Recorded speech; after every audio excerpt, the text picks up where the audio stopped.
Hello everyone, welcome to our Truth Be Told YouTube channel, with your host Rick Howard and Mike Maney.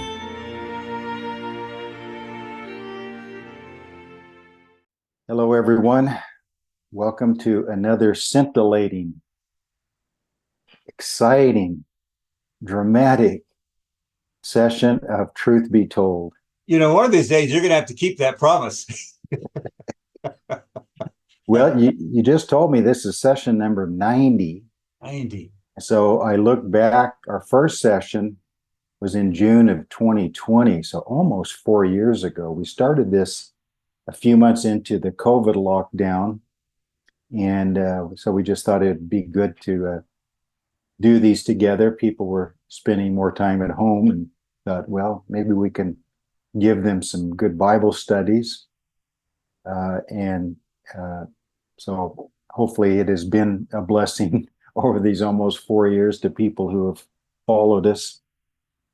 We've worked our way through Moses' first 5 books of the Bible. We're in book number 5, Deuteronomy.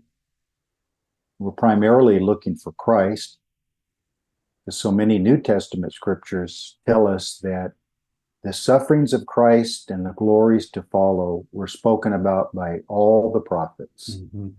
And Jesus rebuked those 2 disciples on the road to Emmaus.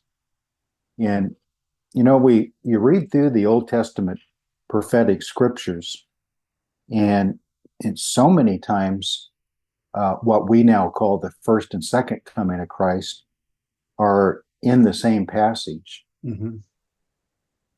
And so you kind of feel sorry for those Old Testament saints, because you realize, well, if I had lived back then, could I have separated, could I have concluded that the coming of Messiah would be in 2 separate comings with a long gap of time in between, and that the first coming would have an entirely separate agenda than the second coming, but the 2 comings are very closely tied together at the same time. Mm-hmm. For instance, in my end time session last night, looked at some prophetic passages in Luke and John, and I started there where Gabriel was telling Mary, you'll have a son, you'll name him Jesus, and his father shall give him the throne of David, and he shall rule over his kingdom forever. And so I made mention that even before the birth of Christ, even before his actual first coming as a human, the major prophecy to Mary dealt more with what we call the second coming than it did the first coming. Mm-hmm. And he wasn't even born yet. But the truth of that prophecy, or that statement by Gabriel to Mary, is that the reason both comings were blended together in that is that his birth set in motion many things that will not be fully resolved until his second coming. Mm-hmm. So in essence, it set in motion many events that would go beyond his death, burial, resurrection, and ascension, and would require a return in order to fulfill all of it. For instance, that promise of sitting on David's throne, mm-hmm. ruling over the house of Jacob forever. And so a lot of the prophecies of the Old Testament have that dual nature to them of both comings. And so we kind of sympathize with them. At the same time, he did rebuke those 2 disciples and said, "Oh, foolish ones and slow of heart to believe all that the prophets spoke." Yeah. Ouch. So then you kind of sympathize with those 2 disciples, don't Mm-hmm. you? Because, okay, they should have known more is what he's saying. Mm-hmm. But at the same time, we accept that it would have been difficult to sort out ahead of time. And so I use that kind of passage to say, I wonder how much about his second coming that we still have wrong, or that we haven't uncovered very well, and know so little about, to where maybe we will deserve a rebuke when we're with him at his coming. Probably more than we realize. Yeah. So anyway, we've been at this almost 4 years, and we're in Deuteronomy, and it's a wonderful book. Session 90. Today is February the 7th, 2024. And this is a leap year. Is it a leap year? Oh yeah, I'm sorry. It's 29 days. Yeah. I was thinking that. Well, you're right. I had forgotten about that. 29 days. So those people born on February 29th, they like to, especially as they get older, divide their age by 3/4. They might be, they might be 60, and they say, well, I'm really only 15. I only had 15 birthdays. Right. So what they celebrated on March the 1st, then I guess, if they're born on February 29th on the other years. Yeah, it's a leap year. I might already chase a rabbit before we get into Deuteronomy. Speaking of leap years, I don't know why I had not thought of this until recent years, that a possible solution to that mysterious extra 30 days, the end of Daniel, 1290 instead of 1260. And one possible solution is that it's the same thing. In other words, every 3 to 4 years, Israel had to add an extra month to catch up, because they were on a lunar year, 360 days a year. And so that added month every several years would catch them back up, or else the months and dates on the calendar would be way off as far as the seasons of the year and their holy feast days. It would affect so many things. And so in a period of 3.5 years, like we look at the last 3.5 years of the 7 years, within that 1260 days that the Bible talks about, that 42 months, within that period of 3.5 years, there would be an extra month added. And so it would actually be 3.5 years would actually be 1290 days in a solar calendar, but maybe only 1260 in a lunar, until they added that extra month. So that might be one simple solution to that. There are other potential solutions, but that's one I've thought about. I don't know if you've ever considered that, but I haven't thought of that. No. It just kind of struck me one day that, in the Jewish calendar, they have to add that extra month every several years. And so that 1290, in essence, might be the same as 1260. It's 1260, but literally it's 1290, something like that. So that might be something for others to research further. But we are in this, what I call Deuteronomy, I call it Exodus in New Testament language. Because the language of Deuteronomy, it covers a lot of the same things as Exodus, but it seems to have a new covenant language attached to it. And it seems to be more uplifting, hopeful, affirming, positive, the kind of language you normally associate with the new covenant as compared to the Mosaic covenant. It seems to be more in Deuteronomy than it is in Exodus. And Moses is reviewing this to that generation that was 20 years old or younger, maybe hadn't even been born yet when they came out of Egypt. And so now he felt it necessary to review it with them in case their parents hadn't done a very good job of it, because their parents were dying in the wilderness because of their unbelief, which may have extended to not obeying what we looked at a little bit last week in chapter 6 of and teach it to your children, and speak it and write it and repeat it all the time. they may not have been doing a very good job of that. Mm-hmm. So Moses, as their leader, felt the need to review it, remind them. So terminology such as remember, don't forget, listen. We mentioned at the beginning of chapter 4. So the first 3 chapters details a lot of their travels and who they had to do battles with and everything. And then chapter 4 really starts getting into the instructions.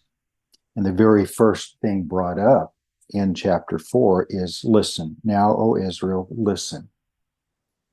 Because I want, which I teach you to observe. So listen for the purpose of observing. Mm-hmm. Is the idea of Shema. And he said, if you do it, you'll live. So it has a real positive aspect to it of life-giving, life-affirming. And so we dealt with some things in chapter 4, but there's a few things that we kind of overlooked, didn't have the time to really get into, that I would like to start with today. Chapter 4 is like much of Deuteronomy, but chapter 4 really takes on, reading through the first 3 chapters, and it's kind of cut and dried. It's, just a travel journal. It gives places and names. But when you get into chapter 4, it really takes on a prophetic element to the language. It takes on a futuristic element to it. For instance, in verse 30, or verse 29, from there you will seek the Lord your God. This means after they enter the land and possess it. And you will find him if you seek him with your heart and with all your soul. Mm. So that is very new covenant language, isn't it? Yes. And what he's really speaking about is a term not used very much, but really spoken about quite often in different language. But the particular term I'm talking about is circumcision of heart. It really is what this verse is talking about. Seek him with all your heart and with all your soul. He'd given them the covenant sign of physical circumcision, but it was intended to produce in them the understanding of a circumcision of heart. Mm-hmm. And it's a term used very sparingly in the Old Testament, but it's everywhere in the New Testament in principle, Mm-hmm. in other language. For instance, in chapter 10 and verse 16, he says there, therefore, circumcise the foreskin of your heart and be stiff-necked no longer. So that's the key, isn't it? That's Mm-hmm. the key to everything Mm-hmm. in our relationship with the Lord, is to have a circumcision of heart. And it's interesting that he uses the terminology here the same as physical circumcision, the foreskin of your heart. Yeah. So you actually do that. So we know he's talking in spiritual language of removing from your heart that part of the flesh nature that hinders you from your service to God. Mm-hmm. Stiff-necked is kind of another way of saying that. Do not be stiff-necked any longer, but circumcise the foreskin of your heart. And then he repeats it at the very end, just before he dies, his closing comments in chapter 30 of Deuteronomy and verse 6. He says, and the Lord your God will circumcise your heart. Okay, so now we get into, how do I practice circumcision of heart? Well, the Lord has to do it. And so circumcision of heart is not something that I have the ability or power to do on my own. Circumcision of heart is loving God with all your heart, soul, and mind. It is complete surrender to the Lord. And in essence, when you do that, he circumcises your heart. So this idea that the Bible teaches all the way through is so interesting, of this partnership of, oftentimes it talks about us doing the work of God, but then other times it talks about God doing his work through us. Would that tie in with John 1:11, where it talks about not born of the will of the flesh? Oh, or the will of man, Yeah, but of God. Yeah, yeah, that's a good point. And also it's similar to like Paul said in 1 Corinthians 15:10, by the grace of God, I am what I am. right. Uh, and yet I labored more abundantly than they all. Mhm. Yet not I, Mm. but God did it through me. The Mhm. grace of God working in me. Yeah, So it's that kind of mysterious thing of, we are to be very active, laboring, working, busy, but always with the understanding I am but a vessel, mhm. seeing myself as clay in the potter's hands, Mhm. and that the work that I'm doing is really a submission to him Mhm. as he works his will through me. Mhm. And it's a hard thing to learn. I mean, we can understand it with our mind, but to practice it, because Yeah, yeah. we're so big, and rightfully so, of our service to God after we're saved is to be a very active service. But I like to just summarize it with that favorite phrase of Paul: I, yet not I. Mhm. Um, and that's kind of what God is trying to impress on them. The Lord your God will circumcise your heart and the heart of your descendants, Mhm. to love the Lord your God with all your heart, with all your soul, that you may live. It's also repeated later in Jeremiah chapter 4. You won't turn over in 4:4 of Jeremiah.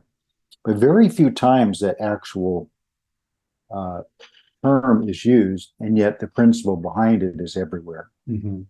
So, And David found out the principle. He already knew the principle, but he realized in a deeper sense that principle in his prayer for his confession. He realized the essence of that. that whole prayer of repentance, it's hard to read without becoming convicted yourself, isn't Yeah. it?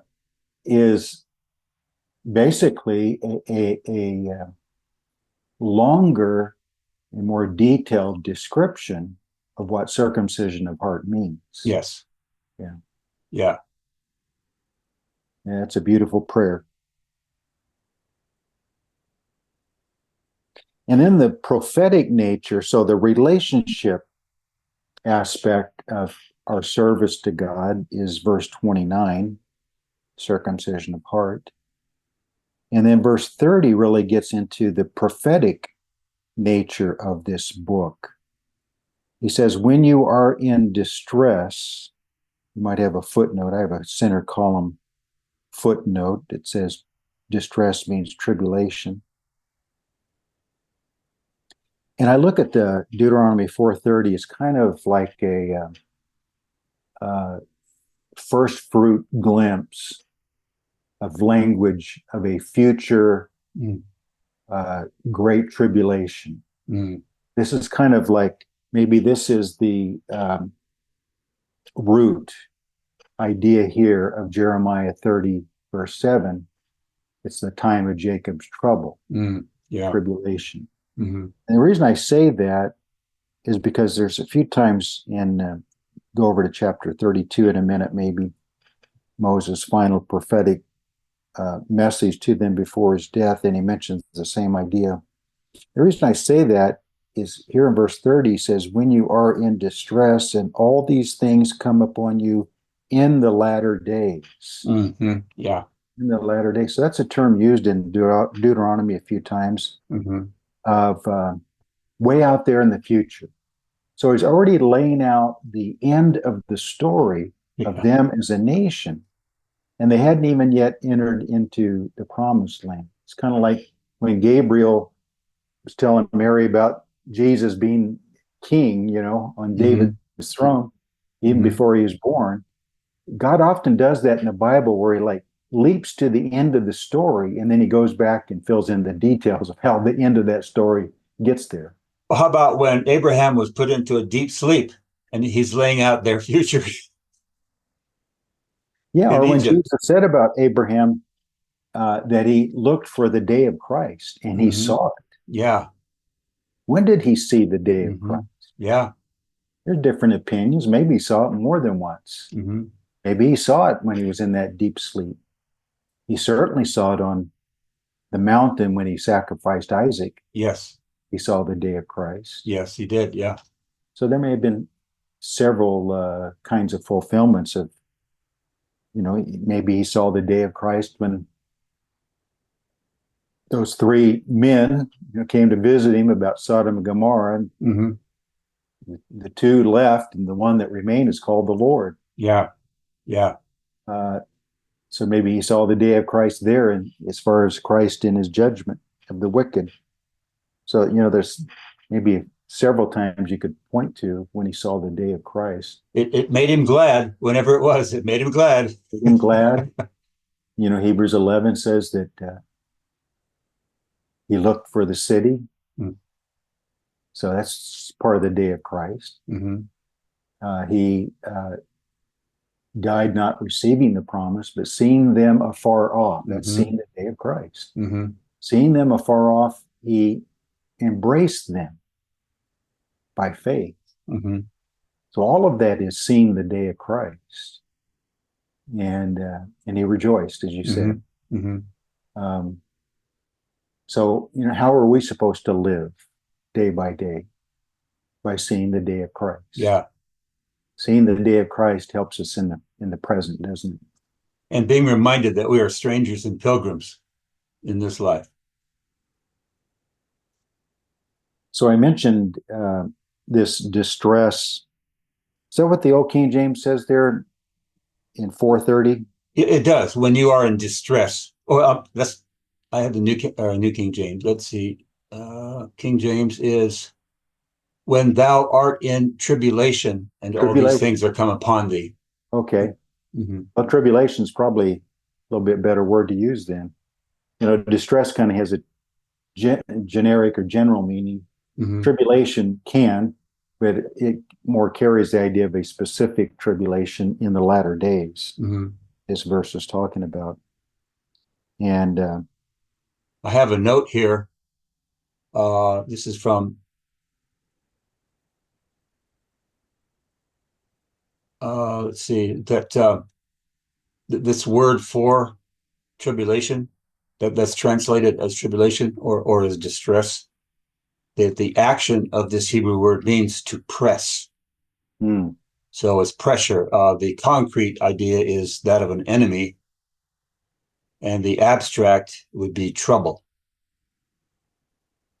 the idea of pressure is exactly the meaning of the Greek word thlipsis. Yes, it is. Yes, it is. Uh-huh. So it carries that same meaning. So Mm-hmm. there's something here beyond what they're facing at the moment. This verse goes on to say, when you are in distress, all these things come upon you in the latter days. When you turn to the Lord your God and obey his voice, Huh. that would be referring to they shall look on him whom they pierced. Yeah. And Yeah. Israel shall be saved. Right. So 430 is what I like to use the word pregnant, very pregnant with prophetic meaning. Yes. Their Yes. distant future. Uh-huh. He's looking way beyond crossing the Jordan and conquering the land, Mm-hmm. settling the cities. Mm-hmm. He's looking to the end of their story. Mm-hmm. And it's almost as if God is blessing Moses, knowing that Moses will not get to enter with them Mm-hmm. at that time anyway. He will in the future. And so God is allowing him to see the end of their story Mm-hmm. way out there in the future. Mm-hmm. This is a beautiful verse. Yeah. Really preach a great message on eschatology, the end times, the salvation of Israel, the return of Christ from Deuteronomy 4:30. So all of you preachers out there who are listening to this, I challenge you to develop a great sermon from 4:30. And then send it to us. An outline that preaches itself with no study or prayer. Yes. And you're welcome. All of us have tried to preach those kind, and they really fall flat, don't They they? do. Yes. Yes.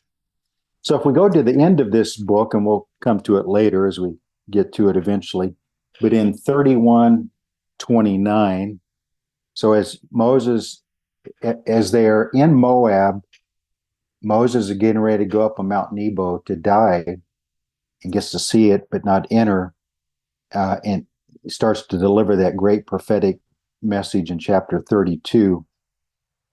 He says in 31:29, "For I know that after my death, you will become utterly corrupt." Well, that's a wonderful, encouraging message, isn't it? Wow. Yeah. And turn aside from the way which I have commanded you, and evil will befall you in the latter days. Mm-hmm.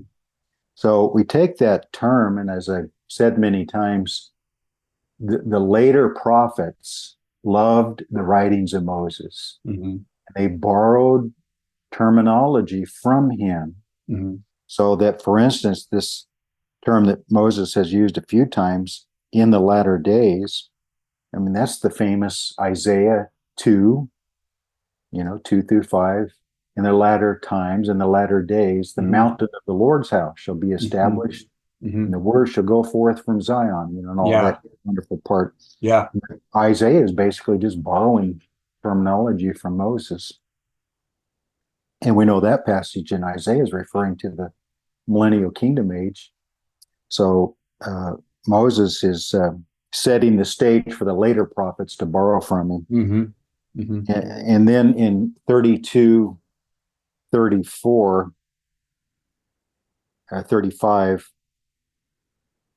vengeance is mine and recompense. Their foot shall slip in due time. For the day, not days, they had many days of calamity, but the day of their calamity is at hand. I love to use this passage. My pre-tribulation friends are trying to prove the imminent return of Christ by looking at all the New Testament passages that say it is at hand, it's near, it's at the right. Yeah. So they say that must mean imminent. Mm-hmm. Well, Moses is talking about a time, maybe 3,500 years at least into the future. Says it's at hand. And Isaiah and other of the prophet books borrow from this, and they talk about the events of the return of Christ as being at hand or near. Yeah. And yet that's at least 2,500, 3,000 years ahead of time, and they're calling it at hand. So be careful, you guys, about using that idea of at hand or near and say it must mean imminent. Because Moses is using it way back here. But the day of their calamity, there's that tribulation time, that latter time suffering and pressure, and the things to come hasten upon them. And I can't hardly read verse 35 without verse 36, because this again talks about their salvation after that time.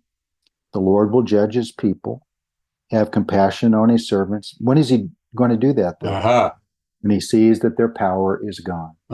They're helpless out there in the wilderness. You talk about the Bible being timely. Okay, here we are, a passage written 3,500 years ago. And yet, what is the number one thing Israel needs right now in 2024, 3 months plus into their war with Hamas? They don't know how to quite to get out, and the whole world's putting pressure on them.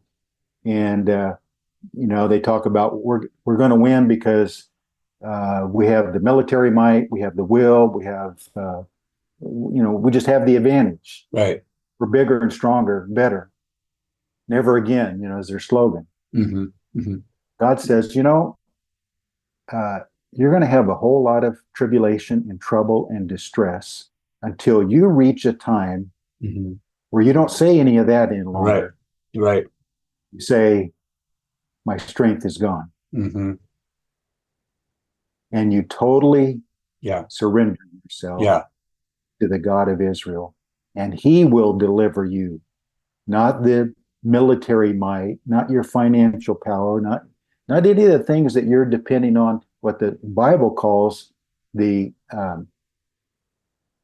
strength of the arm or the flesh. Mm-hmm. Mm-hmm. Uh, and he warns them about depending on that. And that's what Mm-hmm. they're doing right now. Well, that's what we were talking about a few moments ago about surrendering. They need to hand themselves over to God as a lump of clay and say, here, shape me, help me. So Deuteronomy 4 is a very, very prophetic, very rich prophetic truth Mm-hmm. in Deuteronomy 4. In verse 40, he talks about, you shall therefore keep his statutes, his commandments, which I command you today, that it may be well with you, with your children after you, that you may prolong your days. Where? In the land. Mm-hmm. In the land which the Lord your God is giving you for all time. Mm-hmm. We always make sure to include the land. Yes. And, it really troubled me the other day when I ran across this article where it said the United States is strongly considering recognizing a Palestinian state and bypassing Israel in the process, not even including them, because Israel doesn't want a sworn enemy, right on their border that Mm-hmm. would be planning to do every moment what they did on October Right. 7th. Yeah. Yeah. And but the United States is planning to bypass them and set up what everyone calls a two-state solution, which is no solution. No. Israel doesn't want it. The Palestinians don't want it. Mm-hmm. That's the thing that I don't know why. I think it's one of those slogans that sounds good. Mm-hmm. It makes you look good to other people, but everyone who uses that knows that is not a solution. Mm-hmm. Because even the Palestinians don't want it. Because as long as they get to be an oppressed, Mm-hmm. a victim, refugee status, billions of dollars flows into them. Yeah. But once you become a recognized state, Right. received into the United Nations, you're expected to stand on your own 2 feet a little bit, and a lot of the flow of money stops. Yeah. Yeah. So they don't want it either. So they undermine it even more often than Israel does. Well, under a different administration. The party wants it, and yet the whole world is trying to force it. Yeah. Yeah. And it's this administration wanting it. A different administration would never fall for that. No, the Abraham Accords was working. Mm-hmm. What President Trump started, the Abraham Accords, getting Saudi Arabia, other friendly Muslim nations to work more closely with Israel, and then set aside the Palestinian problem for the moment, mm-hmm. and get things on a more solid footing and then deal with that. But what has happened under this administration is the Palestinian issue has become front and center again, mm-hmm. which is forcing all the neutral Islamic nations to back off, mm-hmm. and put on the back burner their relations with Israel. So, the more radical Muslim nations, especially Iran, but others, the more radical ones, were glad for this because they didn't want to see normalizing relations with Israel from mm-hmm. some of the more friendly Islamic nations. And so, even though they do not like the Palestinians for the most part, they were glad it happened because they want the turmoil to continue. Mm-hmm. And those around the world who want more power understand very well that turmoil is often the means for them to gain more power. Mm-hmm. Yes. So peace and prosperity, you think, would be the thing that everyone would want. But there are a lot of wicked people in this world that look at turmoil as the method mm-hmm. to gain more power. Yeah, absolutely. Absolutely. Anyway, that's my little sermon on my soapbox. And then keeping our eye on Iran in their nuclear power quest. They're still working on that. So I don't know how that's going to play into this whole scenario, but I'm keeping an eye on that one too. Yes. It helps us understand a little bit better. You know, the question by Americans always is, where is America in prophecy? And how can all nations be gathered against Jerusalem? Where is America in that? But I think we're seeing right now that America is slowly, or maybe quickly, taking on a stance toward Israel that, you know, if Israel does not cooperate with our demands and expectations, we may not turn against them necessarily aggressively. We may say, okay, you made your own bed, you sleep in it. Where is it going to kind of back off?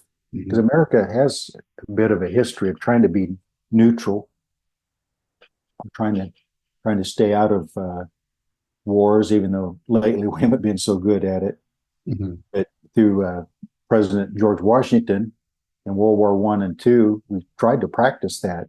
You know, he was very prophetic, wasn't he? About foreign entanglements, because Europe, Asia, and the Middle East have been at war with each other forever. And America does best when we try to stay out of it. And injecting ourselves into all of them weakens us financially, divides us among ourselves. And but we have a group of what's called neocons. They claim to be conservative, but I don't recognize them. They seem, there's not a war they don't like. You wonder how deep their pockets are being lined with the military-industrial complex that Eisenhower warned us about. So anyway, I don't. All that is just gets us upset to talk about it and think about it. But back to Deuteronomy and God foretelling the distress. We're actually seeing this distress continue to build and build and build to this crescendo, where they will find themselves out in the desert, powerless, and crying unto their God for delivery. So, this was talking about using that word distress again. This is talking about the distress of Israel. But the distress of Israel is the distress of the nations. And last night in my end time session, I read Luke 21 and 26 or 25. There shall be signs in the sun and the moon, the stars, and on the earth, distress of nations. So this is talking about just before the return of Christ. So the distress of Israel is the distress of the nations. It's interesting how it ties that same idea together. Then it goes on to say, with perplexity. So the leaders talk about a two-state solution, but they know that's not the solution. There is no solution. There is no solution between Ishmael and Isaac and Jacob and Esau and Lot's descendant. There just isn't, until at some point, at a crisis moment, when it looks like everything's going to blow up completely, a man's going to step forward, say, what do you think about this idea? And the whole world's going to say, how come we didn't think that about that? Right. That is a wonderful idea. Let's try it. Maybe he says, well, we tried so many things, they haven't worked. Let's try this for 7 years. Let's give this a 7-year chance. All the parties agree not to fight each other, not to harm each other, not to do anything for 7 years. And even when they all agreed to it and almost recognize him as the savior of the world, in his own mind, he is already trying to, Daniel says, deceitfully work against it, because he wasn't even in favor of it. But he knew that it would be accepted because no one had an answer. So his was the best solution. So he's already plotting to break it And it takes him 3.5 years to figure out how to do it. Mm-hmm. And then 3.5 years into the 7 years, he breaks it. He Yeah. breaks his own treaty Mm-hmm. everyone thought was so wonderful. Yeah. Yeah. That's when things really get bad in the last half of the 7 years. So, it's so easy, really. We haven't worked hard at this, of tying these passages in Deuteronomy to the end times. Mm-hmm. Yeah. I had planned on getting through chapter 7 today, but I think I want to open up just one more little line of study here in chapter 4, and it's carried all the way through Deuteronomy. That is, I'm sure you've done some studies on this. It's a beautiful. Oh, the cities of refuge? No. It's back in verse 10, Deuteronomy 4:10. Well, let's read verse 9. Only take heed to yourself, diligently keep yourself, lest you forget the things your eyes have seen, lest they depart from your heart all the days of your life. Teach them to your children and your grandchildren, especially concerning the day you stood before the Lord your God in Horeb, when the Lord said to me, gather the people to me, and I will let them hear my words. Mm-hmm. That word gather is that wonderful Hebrew word kahol. Mm. Kahol. Qahal. It's Strong's number 6951. If anyone wants to do a more complete study on it, it's used 123 times in the Old Testament. Here it's translated gather, which is a good translation. Normally it's translated assembly or congregation. And the Septuagint, the Greek translation of the Hebrew Old Testament, when they came across the word kahol, normally chose to use the Greek word ekklesia. Mm. So ekklesia in the Greek Old Testament is used almost the same amount of times as ekklesia is used in the New Testament. Yeah. Mm. Isn't that interesting? Yeah. Yeah. And this really fits in well with how you and I love to approach the scriptures, of it being a unified book, Mm-hmm. harmonizing all the way through, including terminology. And this idea of ekklesia, which is translated church, which is a translation I wish the King James translators had not used, but rule number 3 of King James, the rules of translation, said, do not use congregation for ekklesia, but use the word church. Mm-hmm. Well, the word church can mean anything. Yeah. It does mean anything to the universal crowd, Mm-hmm. the Roman Catholics and all that.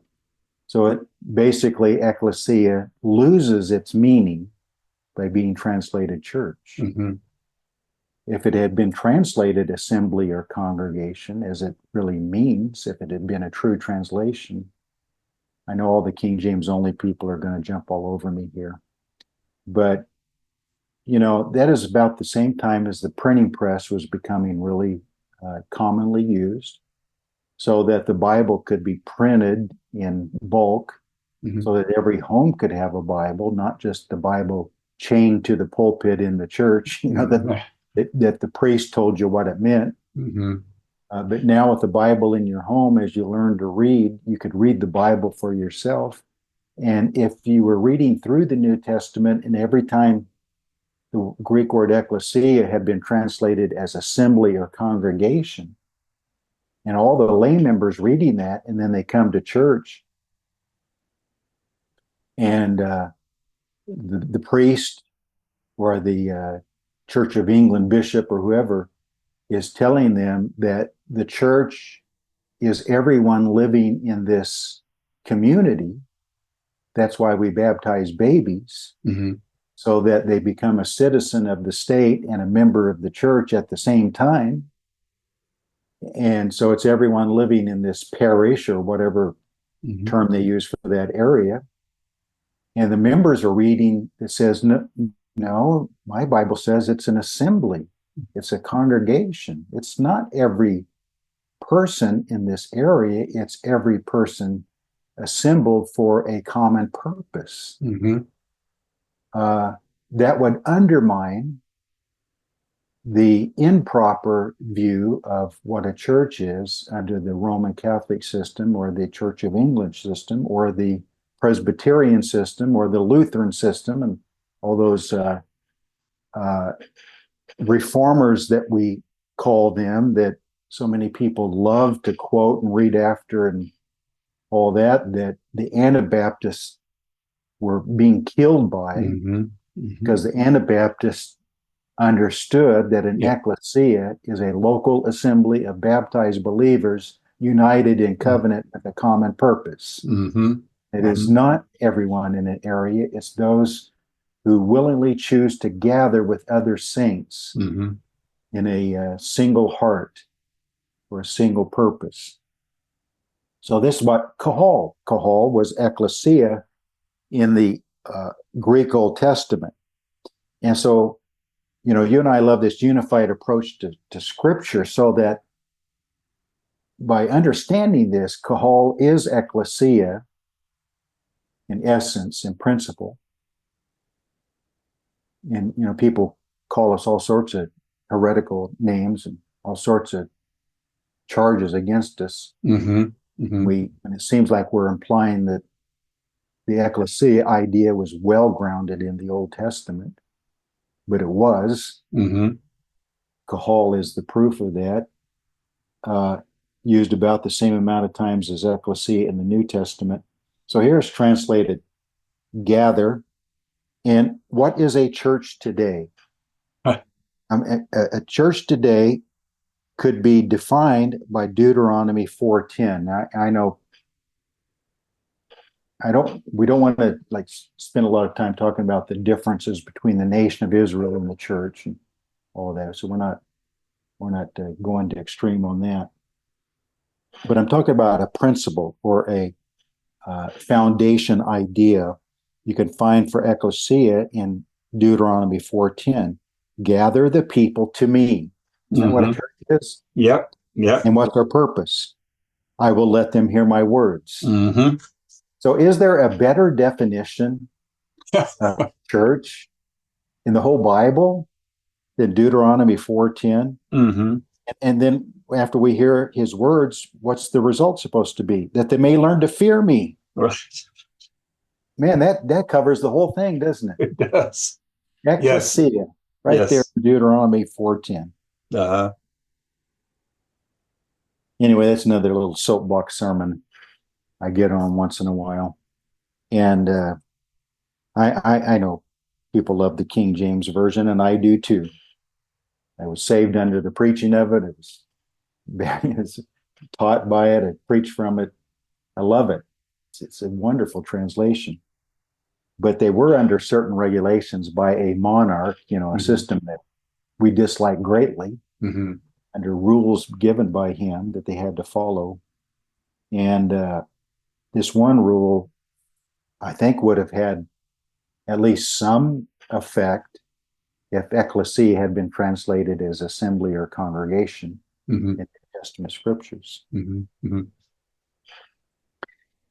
Also in chapter 9 and verse 10, then the Lord delivered to me 2 tablets of stone written with the finger of God, on which were all the words which the Lord has spoken to you on the mountain from the midst of the fire in the day of the assembly.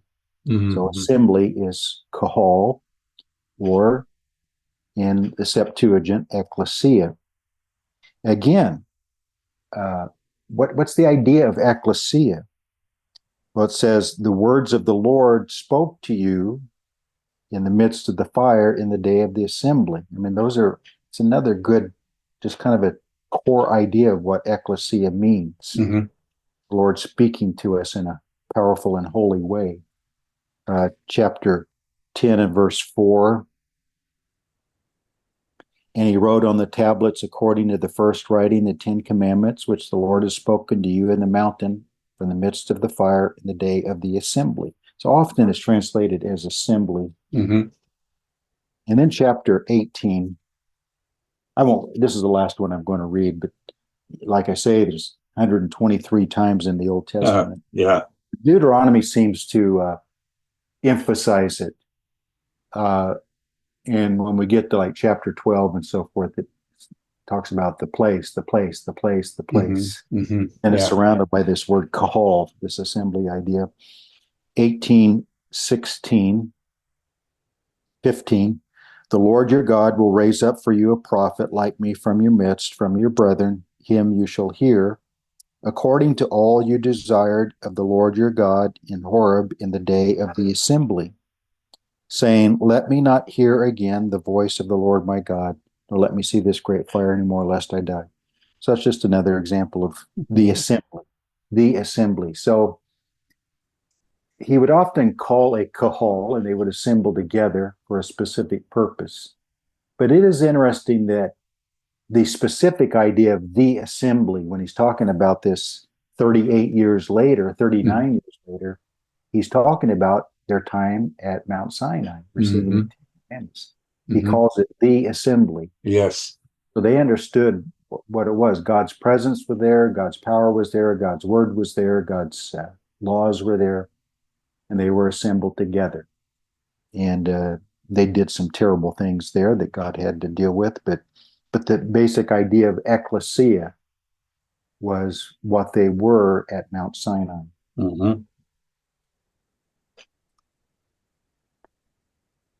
So once again, I've done most of the talking. I apologize. And maybe I've said some things to trigger some of your thoughts, Mike, but it's, I'll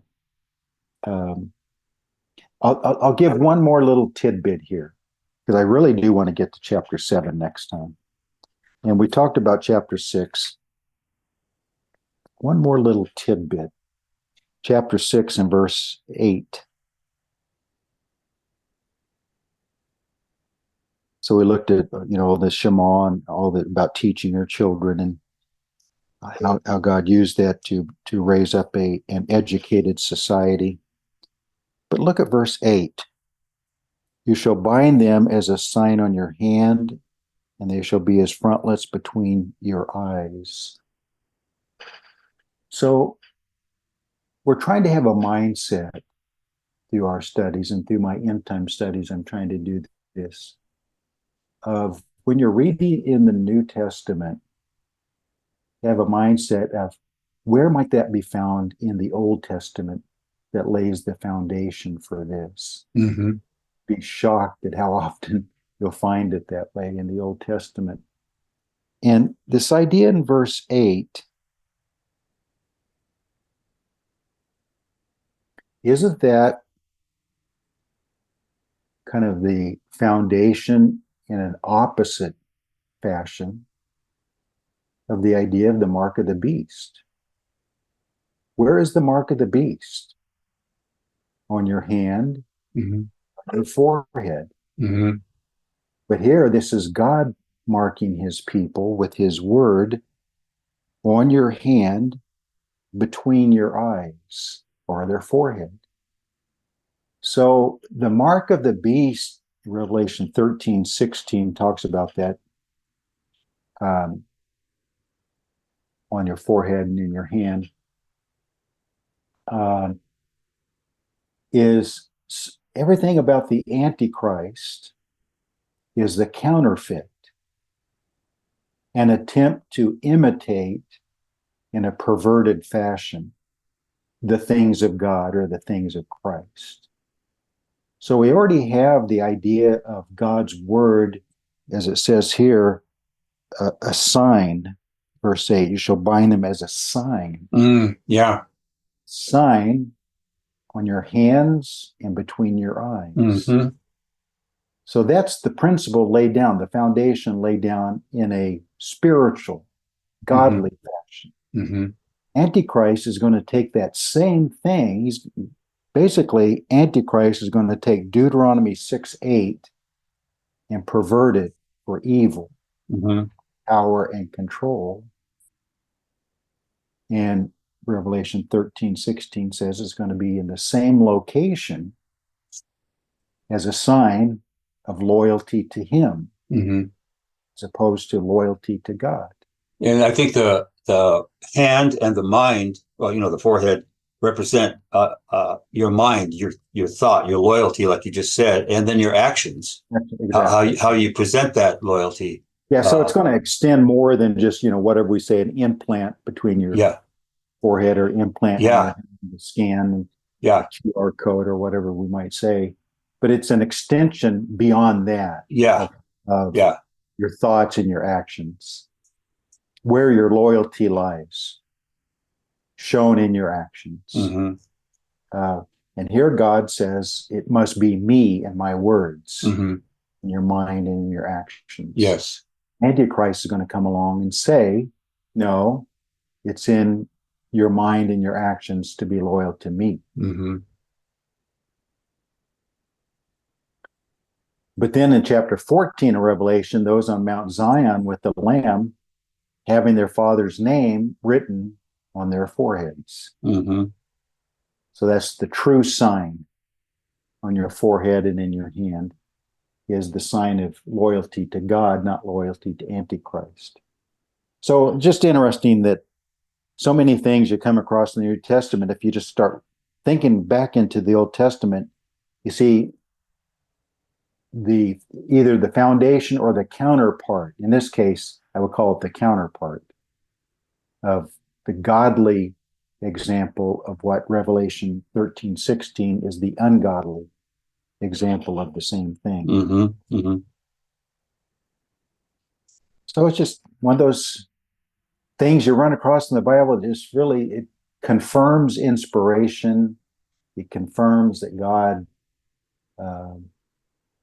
has a plan all the way through, that Satan and Antichrist tried to distort, Mm-hmm. pervert, and use for their own means. Mm-hmm. Because they can't be original. They have to try to copy the things of God in an Mm-hmm. evil way. Mm-hmm. Because God is the creator, the designer, the one with all the ideas. And they come along and say, let's take his idea and twist it some Mm-hmm. for our purpose.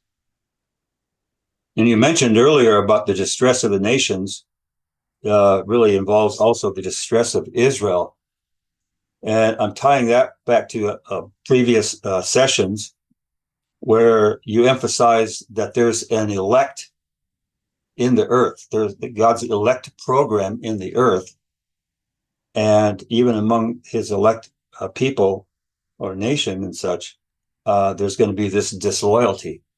And those pressing upon the seed or the elect are going to, of course, try to wipe them off the face of the earth. But even some of the elect will succumb to this pressure, and they'll be disloyal to God, as we see it all throughout the Bible. And that's what Moses is trying to pound into their heads.